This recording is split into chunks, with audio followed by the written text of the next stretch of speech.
I wanted to know if there is a capacity limit, and what is that limit, if there is one, and why can't we close the borders of Chicago or the state of Illinois in the first place? Why can't we close the borders? I don't know if there's a limit. I do know that when you are seeking asylum, you are granted protections from the U.S. to not return. It is Texas who is making the decision to send them to Chicago. And that's what I wanted to know. Can we say, no, we won't take anymore? It has to come from the federal government. So that little back and forth of dialogue took place over the weekend. Mayor Brandon Johnson's office answering its constituents about the problem going on right now with the migrant crisis and the record inflow of people coming over the southern border. Now, it seems like the narrative that the Johnson administration wants to go with is that this is all because of Greg Abbott, the current governor of Texas, busting the migrants illegally up to the Chicago, Illinois area. Bill Malugin, another reporter, is actually on the ground down in Texas at the border, speaking with people and capturing all the details of what is going on. And he seems to have a different take on what is happening. Watch. Every day this week, they've had more than 7,000 apprehensions of illegal immigrants, and we want to show you what these mass releases look like. Take a look at this video out of San Diego yesterday afternoon. What you're looking at is 3 unmarked white Border Patrol buses. Keep in mind, these buses are not from Texas. They're not Greg Abbott's buses. These are the Biden administration's buses. This is Border Patrol, and there was a remarkable exchange between one migrant and a Border Patrol agent as he asked the agent, hey, am I okay to travel to Chicago? And the agent says, yep, you're good to go. Take a listen. You're free to go all anywhere you want. You're free to. Okay, it's no problem if I go to Chicago.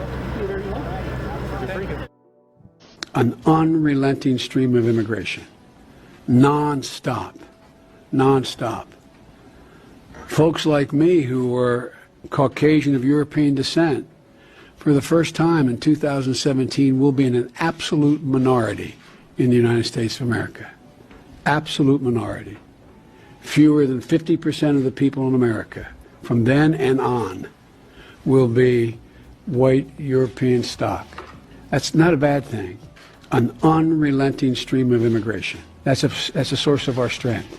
Now, we can agree to disagree on whether or not the statements that were just made are even believable, seeing as who they're coming from.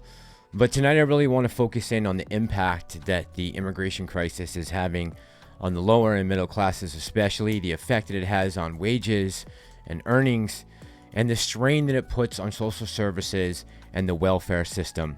And to do that, I'm going to turn to one of the foremost experts in this field, Mr. Victor David Hanson, and he is going to explain the predicament we are in and cui bono, or who benefits from disastrous border policies, the ones that we're seeing right now. What explains it all? Is there a war against citizens? Is there a desire for illegal immigration, illegal residents? And I think to answer that dilemma, that question that just seems so bizarre, we have to look to who benefits, what the Romans called cui bono. To whom is it of a good thing? To whom is it of advantage for all of these people to come across the southern border illegally? There was a time when California elected Ronald Reagan as governor, and then George McMason, and then Pete Wilson, and then Arnold Schwarzenegger.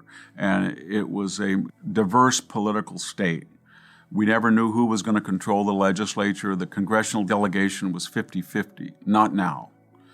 In the last 20 years, we've seen California's delegation that's sent to Congress, about 53 congressmen, anywhere from 7 to 10 to 12 are Republican.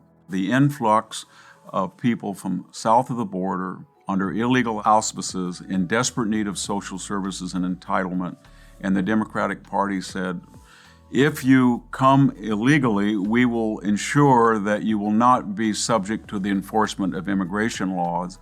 We will provide you with entitlements, but we expect in exchange fealty and loyalty and fidelity at the polls. And the children of people who come illegally, who were born here in the United States, very controversial word called an anchor baby, that second generation is of voting age. Some of the voting laws are of suspicious nature, that they're very porous, so people of unknown legal status have voted a lot. And California has flipped from a red state to a blue state. Nevada has flipped from a red state to a blue state. Arizona is in the process of flipping. Colorado has flipped. Texas and Georgia are in the process of flipping. New Mexico has flipped. And so in the eyes of the Democratic Party, illegal immigration has been a godsend in the Electoral College. Now, I'm going to stop it just for a second right here to pause and let you guys know it was at this moment during this entire breakdown that really opened my eyes to what's going on right now. If we were to go back and look at speeches from Nancy Pelosi, Chuck Schumer, Hillary, and Bill Clinton, they're quite astounding. They're worried about the American worker, especially the union worker, and they say on the podium again and again, we've got to stop illegal immigration.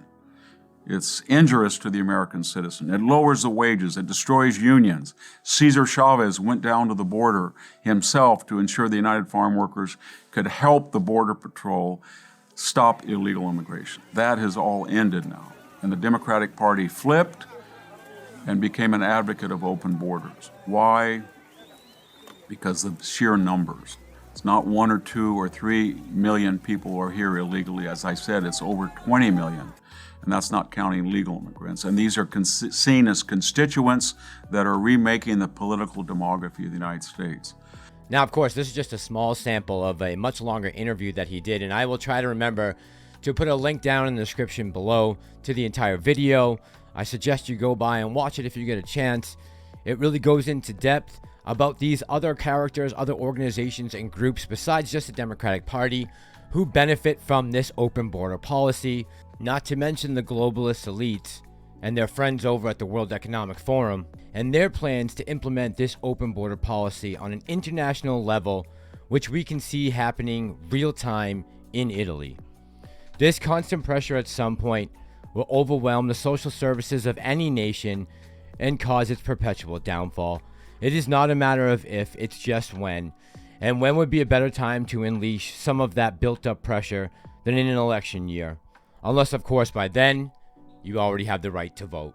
I was hoping we were going to have more time to look into Mayor Johnson and his socialist agenda out in Chicago, why it is exactly that government-owned grocery stores are a necessity in a city that you run. There were also some sparks up on Capitol Hill this week. A couple people come in front of Congress and it seems like perjured themselves, including the Secretary of Energy when talking about her stock options.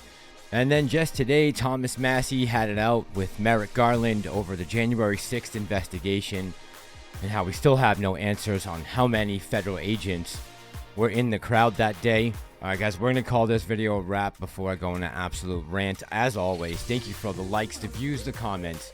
My new subscribers, my OGs, I appreciate each and every one of you. You know what we're here to do. This is Ape Nation, I'm the Massalorian, and I'm out.